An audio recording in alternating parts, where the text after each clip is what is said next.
Olá, povo de Deus! Estamos aqui para iniciarmos mais uma live, segundo aos Coríntios, capítulo 8, capítulo 9. Paulo instruindo a igreja de Corinto a virtude da generosidade. E ele fez isto utilizando do testemunho das igrejas da Macedônia, utilizando Jesus Cristo como homem modelo, para nós desenvolvermos a generosidade a partir do seu exemplo de vida. Também as igrejas da Macedônia, Paulo instruiu eles do mesmo modo, ensinando como Jesus, sendo rico, se fez pobre por amor de nós, para que na sua pobreza pudéssemos nos enriquecer. Nós, nas lives anteriores, explicamos o contrassenso entre Jesus ser pobre e enriquecer, como é que ele conseguia, nesse contrassenso, executar esta proposição. Ele o fazia porque ele tinha um pai rico, ele era dependente do pai, ele intercedia ao pai e tudo que ele recebia, ele retransmitia. E é interessante quando nós vemos a multiplicação dos pães e dos peixes. Jesus não tinha nada, havia uma multidão com fome, e aí eles dizem para Jesus que era para despedir a multidão, porque eles não tinham como comer e estava ficando tarde. Jesus volta aos seus discípulos e diz: dê vocês a comer, o que é que vocês têm? E aí eles apresentam diante de Jesus 5 pães, 2 peixes. E naquele momento que Jesus pega os pães e os peixes na mão, porque até aquele momento ele não tinha nada. Havia uma multidão para ser alimentada e ele não tinha nada. Mas o pai fez a provisão chegar na mão de um menino, e o menino traz o pão nas mãos de Jesus, e no momento que os pães e os peixes chegam nas mãos de Jesus, Jesus naquele instante ele fica rico. Mas ele apenas ficou com os pães e com os peixes o tempo suficiente para levantar diante de Deus, a dar graças pelo pão, pelo peixe, entregar de volta aos seus discípulos, e tendo entregue, ele ficou de mãos vazias de novo. Então ele é um canal de graça, ele recebe de Deus e transmite ao homem, ele nada fica para si. Esse é o sentido de se fazer pobre conscientemente, mesmo sendo rico, mesmo tendo riqueza. A igreja de Corinto era uma igreja que tinha certa riqueza, diferente às igrejas da Macedônia, que vivia em profunda pobreza, mas dentro da pobreza eles conseguiram enxergar a riqueza. E o apóstolo Paulo também usa a experiência do Êxodo para ensinar a igreja de Corinto a ser generosa. E como é que nós sabemos de que Paulo utiliza a experiência do Êxodo para instruir a igreja de Corinto? Em 2 aos Coríntios, no capítulo 8, no versículo 14 e 15, está colocado: suprindo a vossa abundância no tempo presente, a falta daqueles, de modo que a abundância daqueles venha suprir a vossa falta, e assim haja igualdade. E aí ele diz, como está escrito. Irmão Paulo, seja bem-vindo. E aí ele diz, como está escrito, o que muito colheu não teve demais, e o que pouco não teve falta. Esta expressão, está escrito, Paulo extraiu de Êxodo capítulo 16. Estava fazendo referência ao maná no deserto. E lá no maná do deserto, quem colheu muito não teve falta, o que muito colheu não teve demais, e o que pouco não teve falta. Havia, na proposição de Deus para com Israel, havia algo interessante. Cada um, imagina vocês morando no deserto. Não havia nada, eles não tinham como produzir o seu próprio alimento. A terra não era própria para a produção de alimento. No entanto, Deus nunca lhe deixou faltar comida. Toda manhã, o maná caía sobre a terra, ao almoço, codornizes sobre a terra. Mas Deus havia dado uma orientação. E nessa orientação, ele havia dito que eles tinham que colher cada dia o maná conforme a sua necessidade. No primeiro dia, eles não sabiam como seria a experiência. Eles colheram o maná para aquele dia e guardaram para o dia seguinte. E o maná que guardou para o dia seguinte estragou. O maná só servia para o dia que lhe era oferecido. Mais tarde, Moisés deu a orientação, e aliás, ele deu a orientação no mesmo dia, para ver que era Deus no controle da coisa, que na sexta-feira eles tinham que colher porção dobrada. Eles não podiam trabalhar no sábado. Então na sexta eles preparavam o maná para comer na sexta e preparavam o maná para comer no sábado. E assim eles tinham maná todos os dias.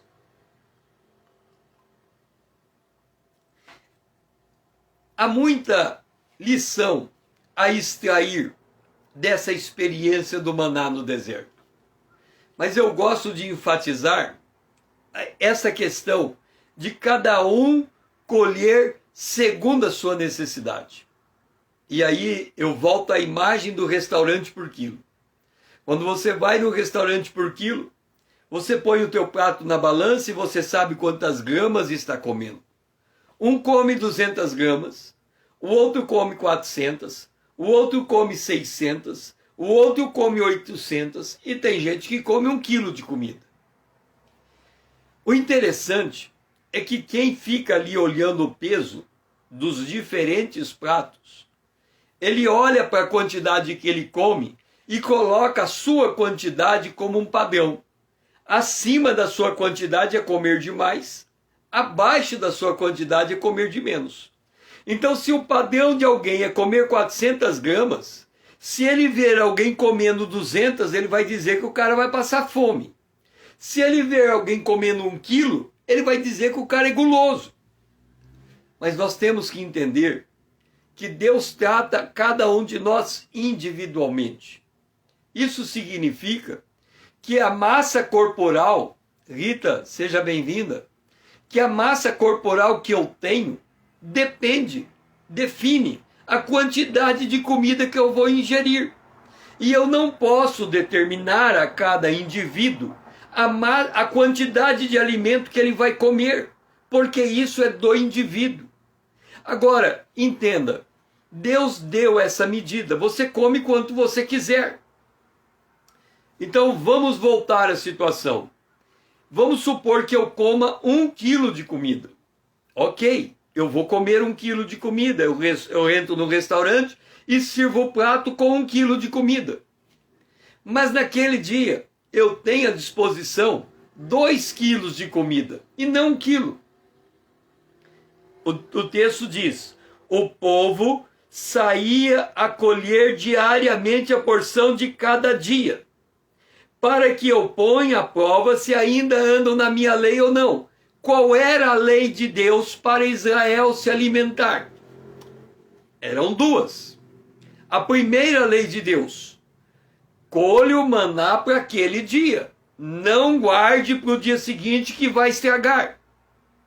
A segunda lei de Deus: colhe o quanto você pode comer, não colha mais e nem de menos, colhe o necessário. Agora vamos voltar para a nossa vida presente. A nossa vida presente, se nós abrirmos o nosso guarda-roupa, nós temos roupas para todos os dias da semana e de repente temos roupa para todos os dias do mês. E de repente nós temos roupa no nosso guarda-roupa que faz ano que a gente não usa. O que é que ela está fazendo lá? Por que que você não tira esta roupa que você não está usando e não dá a quem precisa? Então, quando nós colocamos essa medida de que eu recebo o que eu preciso e aquilo que extrapola, eu posso desenvolver a virtude da generosidade e entregar a quem precisa.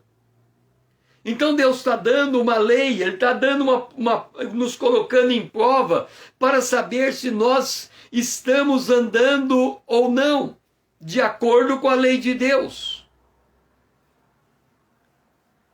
É interessante que hoje eu estava vendo um vídeo que eu recebi no Facebook de um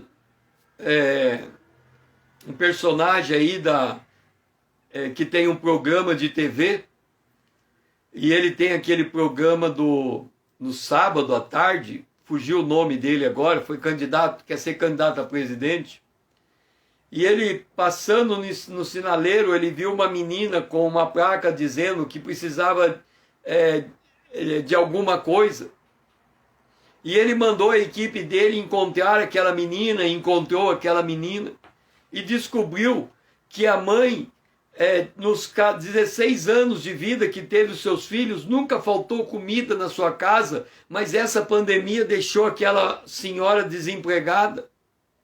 E aí ele pôde oferecer recurso para aquela família. E com isso, eu estou demonstrando que nós estamos passando por uma época de pandemia, diz que vai estar chegando uma segunda onda. O fato é que a necessidade vai bater a porta de muitas famílias, nós vamos precisar um dos outros, e nós vamos precisar retornar à lei do maná, porque nós precisamos dar assistência aos santos. As igrejas da Macedônia e a igreja de Corinto estavam sendo ensinadas a prestar assistência aos santos de Jerusalém. Então haverá muita gente passando necessidade, muita gente precisando de recursos, muita gente precisando de apoio, muita gente precisando de palavra de ânimo. E o que mais, a maior virtude para esse tempo é a virtude da generosidade. Então Deus sustenta Israel no deserto e nós podemos extrair lições preciosas. Já demonstramos 2 lições. Vamos aplicar a lição à luz da palavra de Deus. Nem só de pão vive o homem, mas de toda a palavra que sai da boca de Deus. O que isso significa? Significa que se eu receber a palavra de Deus no dia de hoje, eu tenho que capturar essa palavra e andar com ela ao longo do dia. Isso significa permanecer na palavra. Jesus disse que se nós permanecermos na sua palavra, nós estamos demonstrando o nosso amor por ele. Então, o que Deus dá é o maná. O maná é a palavra. E a palavra tem que ser para hoje, aplicada hoje. Se eu guardar para o dia seguinte, ela se perde. Ela perde o seu prazo de validade. Porque Deus é o Deus de hoje. Se hoje ouvir a voz do Espírito Santo, não endureça o seu coração como eles fizeram no dia da provação. Hoje é o momento de você mudar o futuro, de se reconciliar com o passado. É hoje. E aí, a outra lição que nós extraímos do maná é que Deus solucionou o problema de Israel. Vamos lá. Israel está cruzando o Mar Vermelho. Eles estão caminhando e vão chegar no Monte Sinai, aonde vai ser entregue a lei de Israel, a lei de Deus, os 10 mandamentos. Nesse caminho em que eles estão saindo, em Êxodo capítulo 15, eles cantam a vitória que Deus lhes deu. Êxodo capítulo 15. Depois eles chegam num lugar, e esse lugar aonde eles chegam é um lugar aonde as águas eram amargas. E nesse lugar eles lançam o madeiro nas águas, e as águas amargas se tornaram águas doces. Isso significa que uma das obras da cruz é nos libertar do passado. libertar dos traumas, libertar das omissões, daquilo que no passado nos machucou e nos feriu. Isso significa Mara. Depois, eles param diante de Elim. E ao parar diante de Elim, que é um oásis, onde tem água com abundância, ali é um lugar para eles se alimentarem com a provisão de Deus. Deus faz todos esses milagres. Ele muda a água doce em água amarga em água doce. Ele leva o povo de Deus ao maná, e há uma nuvem levando o povo de Deus de dia, nuvem de noite e coluna de fogo. Então Deus está marcando a sua presença naquele povo. E aí, ele chega no deserto. Quem é que gosta do deserto? No deserto, a fé daquele povo é provada. E ele chega à conclusão que Deus estava querendo matá-los no deserto, retirar do Egito para matá-los no deserto. Eu quero dizer uma coisa para vocês. Há uma analogia entre o Êxodo com a nossa peregrinação cristã. Assim como Israel foi liberto de Faraó, nós fomos libertos do reino das trevas e transportado para o reino do Filho do amor de Deus. Assim como Israel passou pela provação do deserto, o apóstolo Pedro diz que importa que sejamos provados em muitas coisas, que passemos por muitas tribulações. Então a experiência nossa é uma experiência de deserto, porque nesse mundo somos peregrinos, visto que Jesus está voltando e a qualquer tempo nós podemos ir para casa. Israel estava querendo chegar em Canaã, nós queremos chegar na Nova Jerusalém, o nosso lar definitivo. Então há um paralelo entre o Êxodo e a nossa experiência aqui e agora. E se nós considerarmos a nossa jornada até o dia de hoje, nós veremos que nunca nos faltou o maná, seja o pão físico que nos alimentou durante todos esses anos, seja o pão espiritual. Mas Israel reclama de Deus, reclama Moisés, e antes que Moisés faça alguma coisa, Deus fala, porque até antes de chegar ao Monte Sinai, toda essa trajetória, nós não vamos encontrar nenhuma repreensão de Deus sobre o seu povo. O povo está murmurando e Deus está dando. O povo murmura por comida e Deus entrega o maná sem o povo falar com Deus. Jesus disse que a nossa petição não chegou à boca e Deus já a conhece. Ele conhece todas as nossas necessidades, antes mesmo de falarmos com Ele. O fato é que Israel estava convicto, ou estava presenciando o poder de Deus, o cuidado de Deus, a misericórdia de Deus, a bondade de Deus. E nós também experimentamos o mesmo poder, a mesma graça, a mesma vontade, o mesmo cuidado. A nuvem de Israel, ela andava, Israel andava, ela parava, a nuvem parava.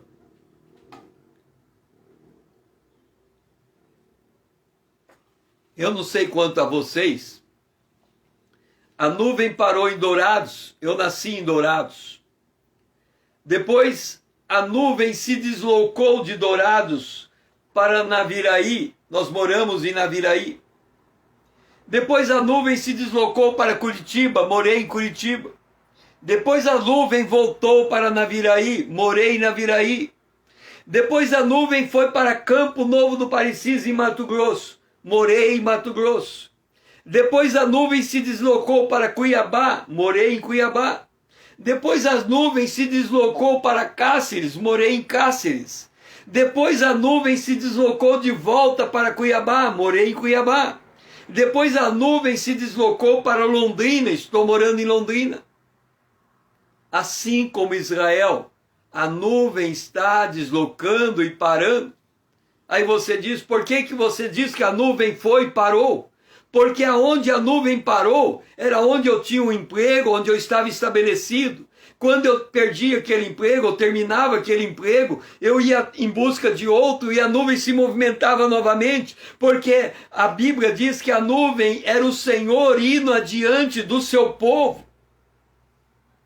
Então não há nenhuma experiência que a gente viva no dia de hoje que o Senhor não esteja conosco nesta experiência. Isso que nós temos que colocar em nossa cabeça. Que todas as experiências, por isso nós entendemos que o nosso Deus é o Senhor de todas as circunstâncias. Êxodo capítulo 13, 21, 22. O Senhor ia diante deles, durante o dia numa coluna de nuvem para os guiar pelo caminho, durante a noite numa coluna de fogo para os alumiar, a fim de que caminhassem de dia e de noite.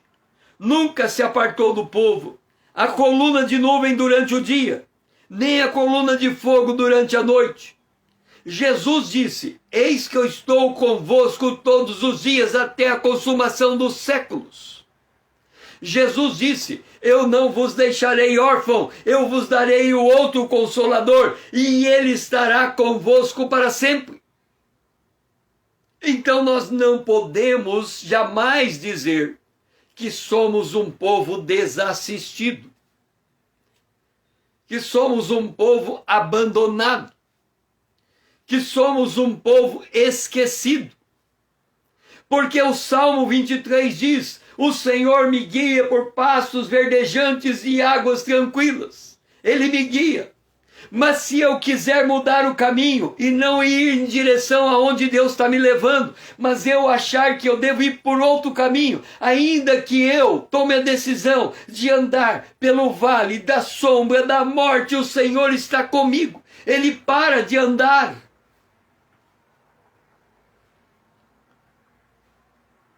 Eu trabalhei na área pública e eu aprendi a andar com o prefeito, debaixo da autoridade do prefeito, do jeito que Deus anda conosco. Então, eu chegava diante do prefeito e sempre dava opções para ele tomar decisões. E aí eu dizia, prefeito, vamos por esse caminho que é mais fácil chegarmos lá. Mas ele tomava a decisão de ir para o outro caminho. E aí eu falava, bom, já que ele não vai por esse caminho, ele decidiu por aquele, eu vou junto com aquele, vou junto naquele caminho. E aquele caminho era mais difícil. Mas eu ia junto porque foi uma decisão. E aí eu ia trabalhar para resolver os problemas criados por aquele outro caminho.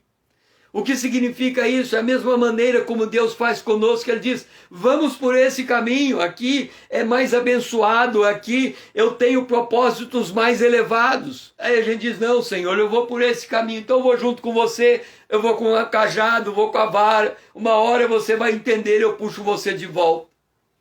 Jesus nunca, ele disse, todo aquele que vem a mim de maneira nenhuma eu lanço fora. Então nós temos que entender que não há circunstâncias em nossa vida que não esteja debaixo do trato, do cuidado, do comando, do planejamento, da previsão e da provisão de Deus.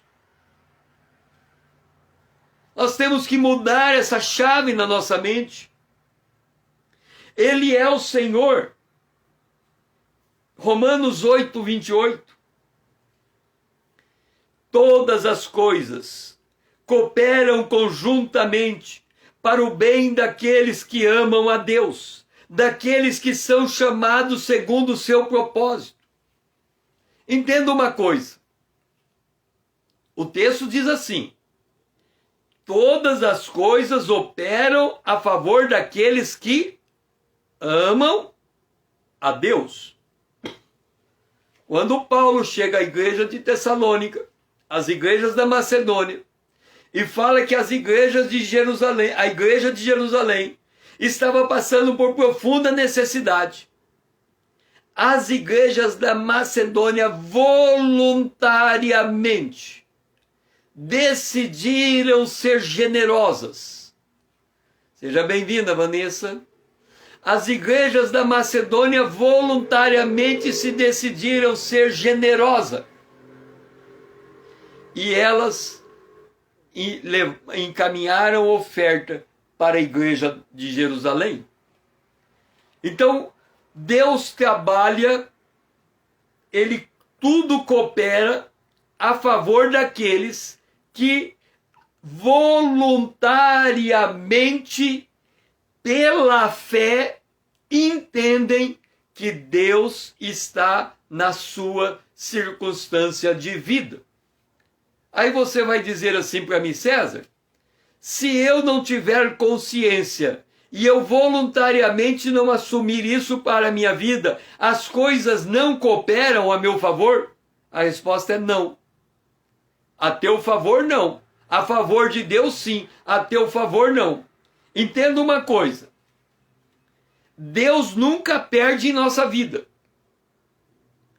Todavia, quando lemos 1 Coríntios capítulo 11, o texto da ceia, ali está dizendo que quem participa da ceia indignamente, come e bebe juízo para si.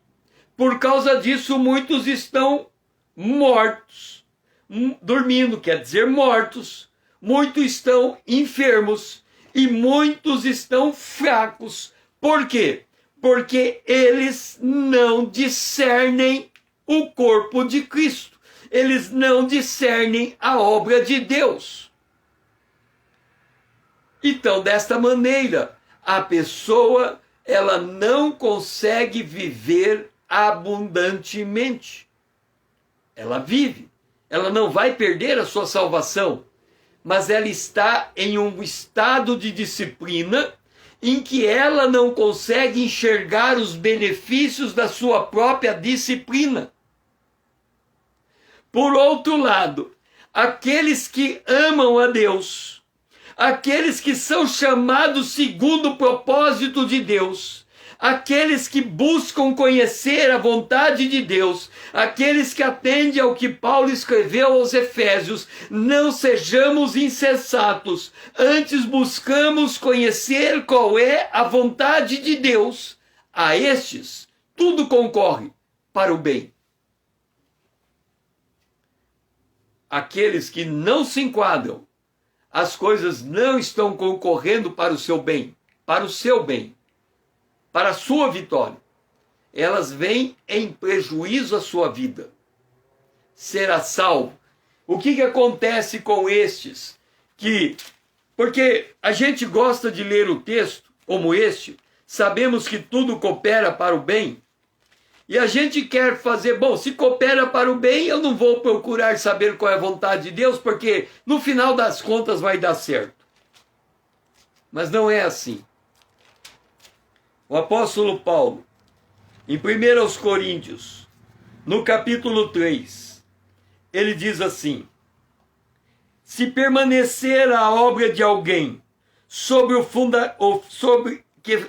se permanecer a obra de alguém que sobre o fundamento edificou, este receberá galardão. O fundamento é Cristo. Se você construir algo em cima desse fundamento, você recebe galardão.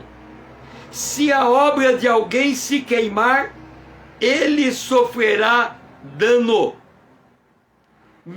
Mas este mesmo será salvo, todavia como através do fogo.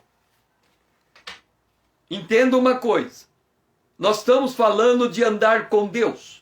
Nós estamos falando de um estado de consciência de que nós somos filhos de Deus, amamos a Deus, queremos a volta de Jesus, somos a noiva de Cristo e queremos voluntariamente fazermos o que é agradável a Deus.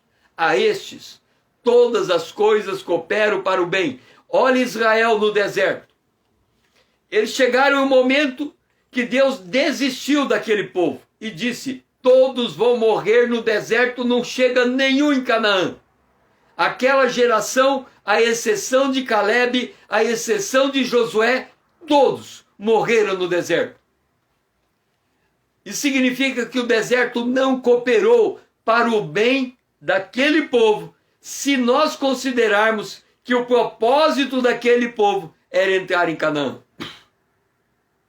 Por isso, nós temos que entender que nós temos que voluntariamente nos apresentarmos a Deus para aprendermos voluntariamente, andarmos com Deus e fazermos isso conscientemente.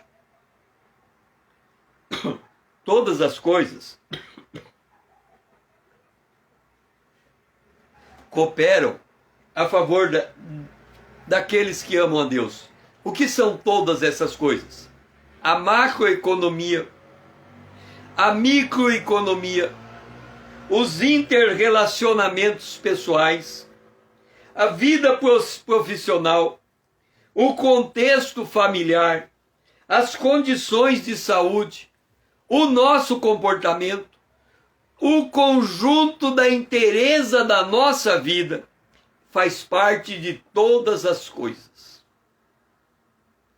Entenda uma coisa. Nós temos duas maneiras de andarmos com Deus. Para nós termos equilíbrio emocional, nós temos que aprender a andar com Deus dessas duas formas. Caso contrário, é impossível manter equilíbrio emocional andando com Deus. Qual é a primeira forma? A primeira forma é esta: não seja como o cavalo, nem como o burro, que precisa de freio para não se atirar diante de si. Isso é o Salmo dizendo. Em outras palavras, seja prudente, haja com bom senso, pense antes de fazer, planeje o que você quer alcançar, faça com diligência, faça com entendimento. É essa a condição. Então você faça pensando o que vai fazer e pensando as consequências dos teus atos. Há caminho que parece direito ao homem, o fim do caminho é morte. Ponto. Eu tenho que agir de forma consciente. Mas tem determinados momentos da nossa vida que tudo sai do controle. Nesta hora, eu tenho que confiar em Deus e não estribar no meu próprio entendimento. Como é que eu ando com Deus? Primeiro, eu ando com Deus pensando o que eu vou fazer e fazendo consciente para fazer da melhor maneira possível. Ponto. Eu faço de forma consciente e pensada. Se a situação sair do meu controle, eu não vou pensar. Eu vou apenas confiar e atravessar. Eu não vou pensar. Porque se eu pensar, eu vou entrar em depressão, eu vou ficar triste, eu vou ficar decepcionado, eu não vou suportar a pressão. Então, quando a coisa sai fora do controle, a minha força é toda centrada em atravessar. Depois que eu atravessar, eu vou pensar a respeito. Até lá, o meu papel é continuar andando. Agora, se eu tenho paz de espírito, se eu estou no domínio das minhas emoções, então eu vou pensar, eu vou estudar o que está acontecendo, eu vou meditar na palavra de Deus, eu vou procurar saber como fazer da melhor maneira possível. Assim eu nunca perco o equilíbrio. Se eu posso entender, eu entendo. Se eu não posso entender, eu confio. E pronto. É Deus que está no controle, não sou eu. Eu não preciso controlar. Então, Deus, Lucas 21:18, não se perderá um só fio do cabelo da sua cabeça. Significa que Deus tem o controle de todas as coisas.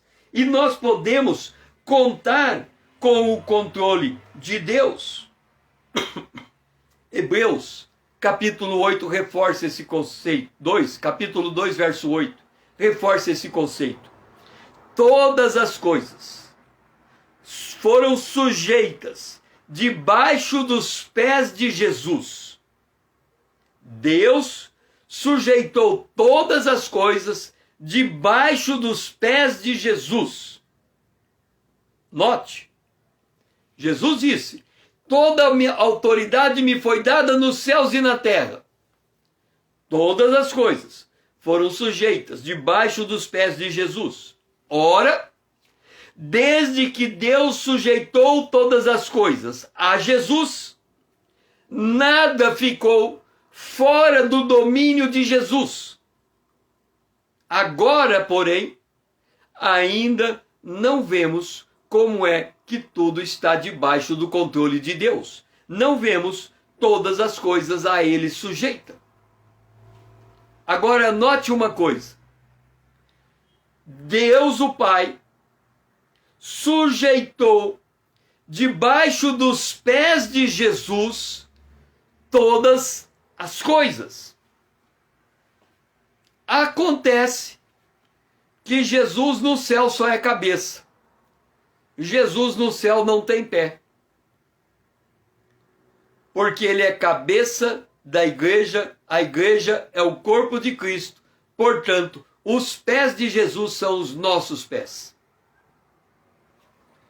Aí você vai dizer: César, você está dizendo que os nossos pés são os pés de Jesus e que Deus sujeitou tudo debaixo dos nossos pés? Seja bem-vindo, Eduardo. Muito bom ter você aqui. Vamos para aos Efésios, capítulo 1. Aos Efésios, capítulo 1. Diz assim a palavra de Deus. Efésios, capítulo 1. Primeiro, no verso de número 18. Paulo orando: seja iluminados os olhos do vosso coração. Nós ainda não sabemos como tudo está sujeito a Jesus. E Paulo diz: eu estou orando por você, para que os olhos do teu coração sejam abertos agora. E você pergunta: Paulo, por que você quer que meus olhos do coração sejam abertos? E Paulo vai responder: para você saber qual é a esperança do teu chamamento. Vamos voltar lá. Todas as coisas contribuem a favor daqueles que são chamados segundo o propósito de Deus. E Paulo aqui está dizendo: eu estou orando para que vocês abram os olhos do seu coração, para que vocês entendam em que direção Deus está chamando vocês no dia de hoje. E Paulo continua: para que vocês entendam qual é a riqueza da glória da sua herança nos santos. E nós olhando para a igreja de Macedônia, profunda pobreza, mas eles manifestaram grande riqueza de generosidade. Os olhos do coração das igrejas da Macedônia estavam abertos. Por isso eles encontraram a generosidade. E Paulo continua: os olhos abertos, para que nós possamos conhecer qual é o poder, qual é a suprema grandeza do poder de Deus, que é dado para todos os que cremos, segundo a eficácia da força do poder de Deus, que exerceu em Cristo Jesus, ressuscitando-o dos mortos e fazendo-o assentar à direita do Pai. O que Paulo está dizendo aqui é o seguinte: o Deus dos céus e da terra colocou o seu poder no Espírito Santo, e o Espírito Santo foi aonde Jesus estava no túmulo, tirou vagarosamente, tirou triunfantemente Jesus do túmulo e levou Jesus para sentar à direita do Pai. E o mesmo poder de Deus foi colocado dentro de nós, para que quando estivermos caídos, assim como Deus disse a Eliseu, a Ezequiel, filho do homem, levanta e coloca-te de pé, e eu falarei contigo. Quando ele se propôs a colocar de pé, o poder de Deus levantou Ezequiel. É o mesmo poder que está conosco. E ele está dizendo, no meio de tribulação, as coisas estão concorrendo a teu favor, mas entenda, há um poder de Deus. Agora vem a questão. Ainda não vemos como tudo lhes está sujeito. Agora vem a questão. Efésios capítulo 1, verso 22. E pôs todas as coisas debaixo dos pés de Jesus. Olha Hebreus capítulo 2, verso 8, dizendo a mesma coisa. Todas as coisas sujeitou debaixo dos pés de Jesus. E eu disse, os pés de Jesus é a igreja, porque Jesus no céu só tem cabeça. Ele é o cabeça da igreja, o corpo ficou na terra. E Paulo vai dizer em Efésios 1, 22, e pôs todas as coisas debaixo dos pés de Jesus. Aí ele acrescenta, e para Jesus ser o cabeça sobre todas as coisas, ele deu esse poder à igreja, que é o seu corpo, a plenitude daquele que enche tudo em todos. Vamos entender o mistério.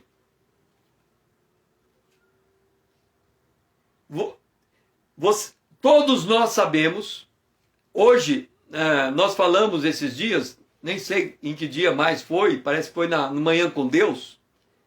Eu quero a vontade de Deus, é uma coisa da minha mente. Eu desejo a vontade de Deus, é as minhas emoções chamando para dentro de mim a vontade de Deus para colocá-la em prática. Eu creio que Deus me deu poder para fazer a sua vontade. Falta a fé, que é a manifestação física da vontade de Deus. Agora vem aqui. Eu quero a vontade de Deus. Qual é a vontade de Deus? Eu quero que Deus reine na minha casa. É a vontade de Deus. Eu quero. Eu desejo que Cristo reine na minha casa. Eu desejo. Eu quero ver a minha família servindo a Deus, andando com Deus. Eu desejo isso. Eu creio que Deus pode fazer com que minha casa sirva a Deus. Agora, olha o que está escrito aqui. Para Jesus ser o cabeça sobre a tua casa, ele deu esse poder a você. E se você não acionar esse poder através da intercessão, Jesus fica de braço cruzado.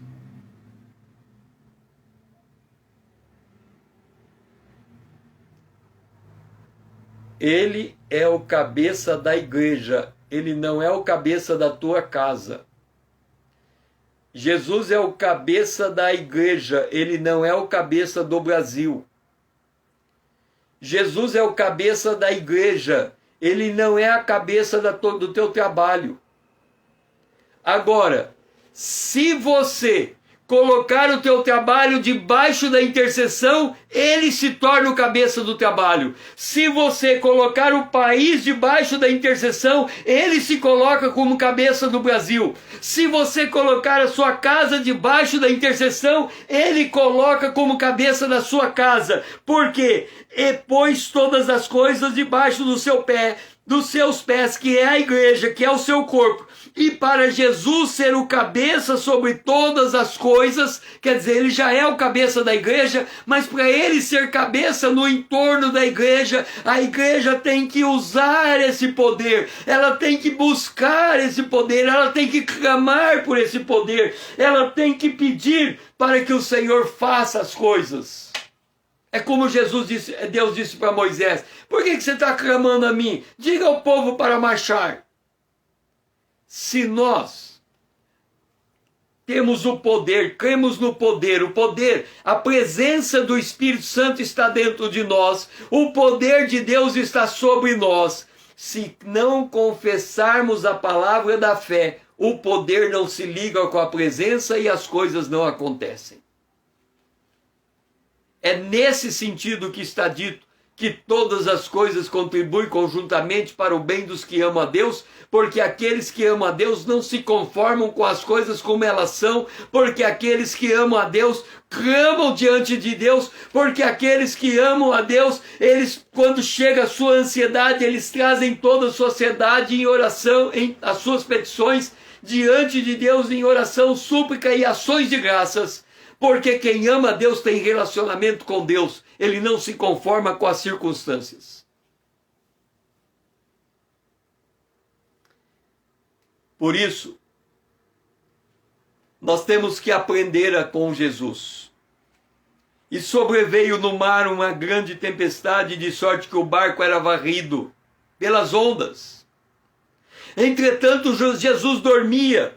Mas os discípulos estavam desesperados.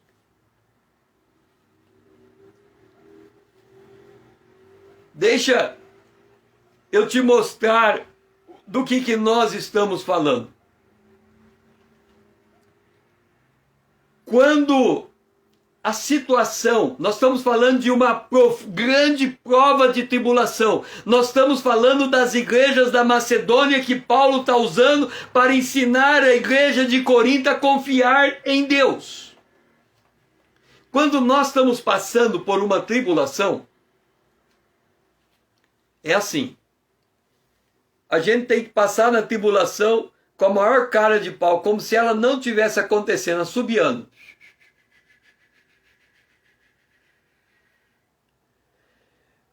Mas por que a gente tem que agir desse jeito?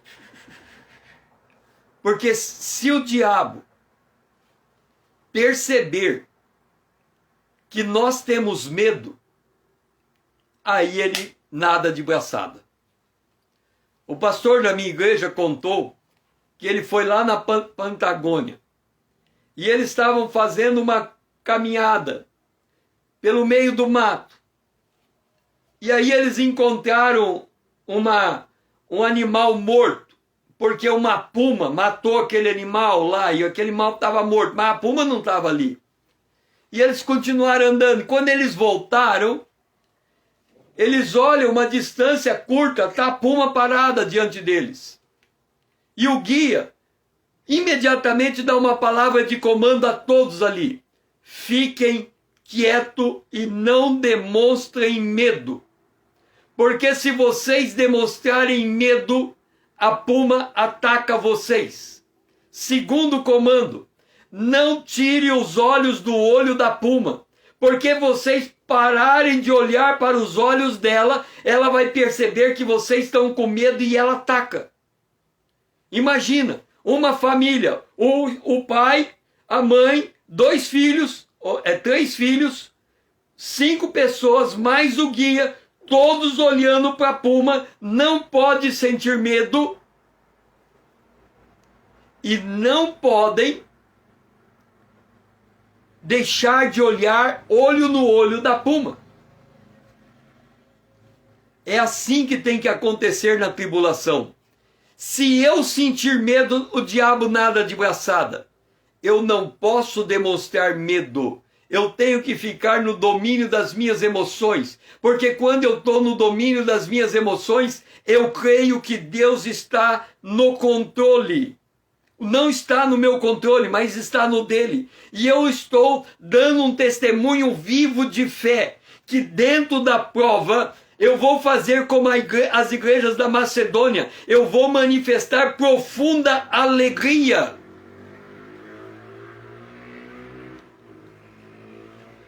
Quando eu era pequeno, eu passei numa rua e um cachorro latiu, 2 latiram, 3 latiram, e quando eu vi uma matilha de cachorro correndo atrás de mim, e as mulheres sentadas nas calçadas, gritando, passa, sai, sai, e os cachorros continuaram correndo. Eu corri mais de 100 metros. E os cachorros atrás de mim até eles desistirem. A partir daquele momento, eu fiquei com medo terrível de cachorro. Qualquer cachorro, podia ser um cachorrinho desse tamanhozinho, que latisse. Au, au, au. O meu corpo entrava em estado de profundo desespero. Eu perdi o controle o meu controle emocional, eu perdia completamente o controle emocional. Bastava um cachorro latir e eu perdia o meu controle emocional. E eu disse para Deus: Senhor, eu não posso viver com medo. Seja bem-vinda. Você que está entrando agora, não sei o seu nome, seja bem-vinda. Eu não posso continuar com medo de cachorro, Senhor. Eu tenho que ser curado. Um dia, estou eu andando. Era uma estrada que tinha uma curva e era uma estrada de 2 quilômetros de comprimento. E depois tinha uma curva. A minha casa ficava depois da curva uns 500 metros. Quando eu vou chegando perto daquela curva, um portão está aberto e um Doberman para diante de mim. E ali eu não tinha mais opção. Eu olho para o Doberman e o Doberman olha para mim.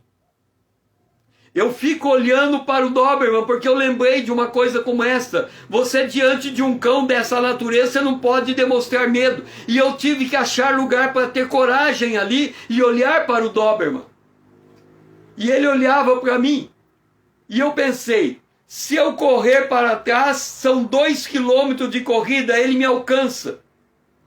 Se eu passar por ele, eu vou correr 500 metros, chego em casa, mas eu tenho que passar pelo Doberman, é impossível. Do lado, eu tinha uma cerca, estava escrito cerca elétrica. Eu falei, se eu for na cerca, a cerca estiver eletrificada, aí danou também, não vou conseguir.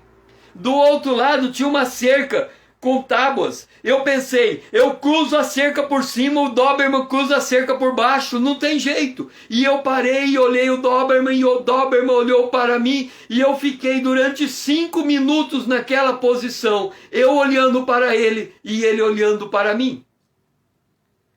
5 minutos depois, o dono daquela casa, o dono do cachorro, percebeu algo estranho, saiu lá fora, viu o Doberman, chamou o Doberman para dentro de casa e eu pude seguir. E o medo de cachorro foi curado naquele dia. Quando nós estamos passando por uma prova, se nós demonstrarmos medo naquela prova de alguma natureza, Satanás nada debraçada contra nós. Nós temos que manter o nosso equilíbrio emocional. É por isso que Jesus, no meio da prova daquele barco, ele dormia. O barco chacoalhava e Jesus dormia, mas os discípulos não tinham aprendido a lição. Eles estavam desesperados de medo e acordaram Jesus. E Jesus disse, porque sois tímidos, homens de pequena fé.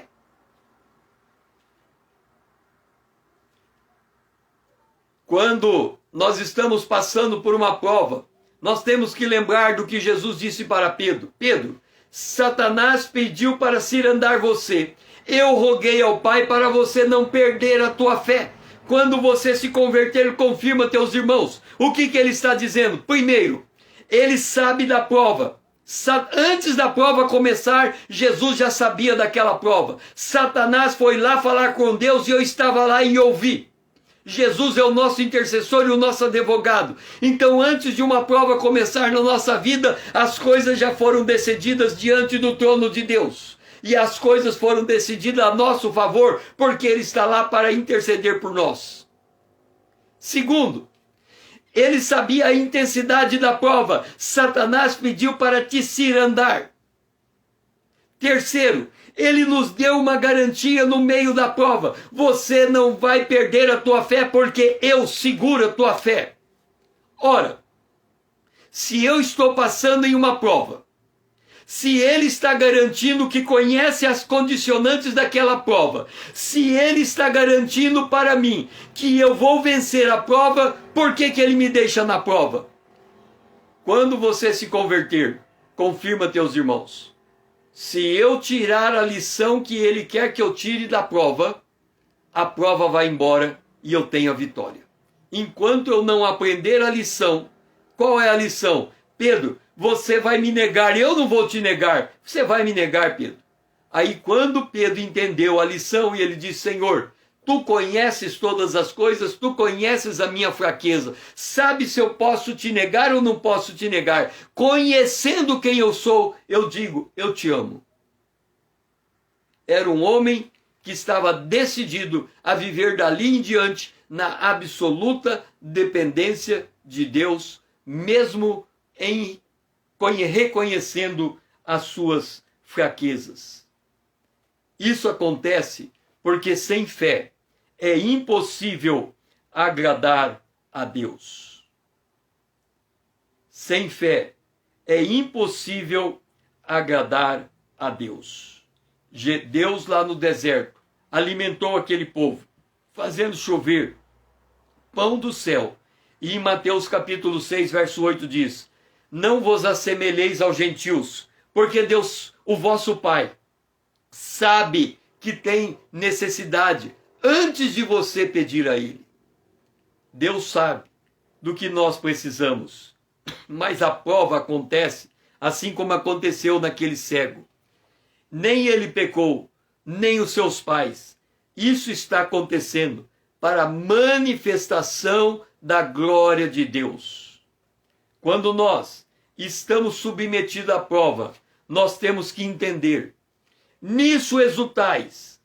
Embora no tempo presente, por um breve tempo, seja necessário estar contristado por várias provações, para que uma vez confirmado o valor da vossa fé, muito mais preciosa do que o ouro perecível, mesmo apurado por fogo, redunde em louvor e glória e honra na revelação de Jesus Cristo. A lição da generosidade. Por que nós podemos ser generosos no meio de uma profunda pobreza? Porque tudo está no controle de Deus. Nós não precisamos economizar para o dia de amanhã. Aquilo que está sobrando hoje pode ser entregue para o outro. Dá e ser-vos-á dado. Medida recalcada, transbordante. Porque quando eu dou, eu me empobreço, e quando eu empobreço, eu sou provido por Deus, porque Ele é aquele que provê para todos aqueles que estão padecendo necessidade. Mas se eu sou enriquecido, como a igreja de Laodiceia, se eu acho que eu tenho quando na verdade eu não tenho, o Senhor fica do lado de fora, batendo a porta, querendo entrar e me ajudar, e eu nem a oportunidade a Ele eu dou. Mas quando eu reconheço que a provação é um modo de Deus sondar o meu coração, porque nem só de pão viverá o homem, mas de toda palavra que procede da boca de Deus, quando chega a prova, eu vou me manter em paz, tranquilo, sem dar ao diabo o direito dele achar que eu estou com medo dele. Eu vou fazer a opção de confiar em Deus. Este é o objetivo da prova. O que é que está dentro de você? Aqui tem um vaso. Nós somos este vaso. Nós somos cheios do Espírito Santo. Nós somos cheios do Espírito Santo. O objetivo da prova é quebrar o vaso. O objetivo da prova é nos matar. O objetivo da prova é nos destruir. É o que Satanás fez com Jó. Matou seus filhos, tirou seu patrimônio, tirou sua saúde. O objetivo da prova é quebrar o vaso. Agora, nós vamos dizer a quem está nos provando, que é Deus que nos prova, é Ele que sustenta a nossa, é Ele que preparou essa prova para nós, porque Ele quer saber se o vaso quebrar, o que é que vai sair desse vaso? O fruto do Espírito ou a obra da carne? É você quem decide o que é que está dentro do vaso. Se dentro do vaso tiver o fruto do Espírito, você passa uma prova com paz e alegria. Se dentro do vaso tiver a obra da carne, você passa na prova murmurando e reclamando. O vaso vai quebrar. Deus quer saber o que é que você vai deixar sair de dentro de você. Este é o objetivo da prova. Quando nós entendemos esta verdade, nós vamos olhar a nossa provação ou tentação. Tentação é quando estamos perdendo a fé. Provação é quando estamos nos fortalecendo em Deus, porque as duas coisas acontecem ao mesmo tempo. Ou é uma tentação e a gente cai, ou é uma provação e a gente é aprovado. O que define é o que vai sair de dentro de nós: a manifestação do Espírito de Deus ou a obra da carne. Cada um de nós temos o direito de decidir. E aqui eu quero contar algo a você. Todos os dias nós temos a oportunidade renovada de vencer ou cair. E se a gente cair, vai ter um novo dia, que nós temos de novo a oportunidade renovada de vencer ou cair. Com o passar do tempo, nós vamos estarmos tão habituados a vencer que não vamos mais cair. Porque nós estaremos andando debaixo do poder de Deus. O que você tem que examinar é a temporalidade. De quanto em quanto tempo você cai? Todo dia? Então tente aumentar as horas, ficar mais horas de pé. Se você consegue ficar um dia inteiro de pé, tente ficar uma semana de pé. Se você ficar uma semana de pé, tente ficar um mês de pé. Se você ficar um mês de pé, não caia mais. Permaneça de pé, porque poderoso é Ele para te sustentar. Poderoso é Ele para te abençoar. Poderoso é Ele para te prover. Poderoso é Ele para te firmar.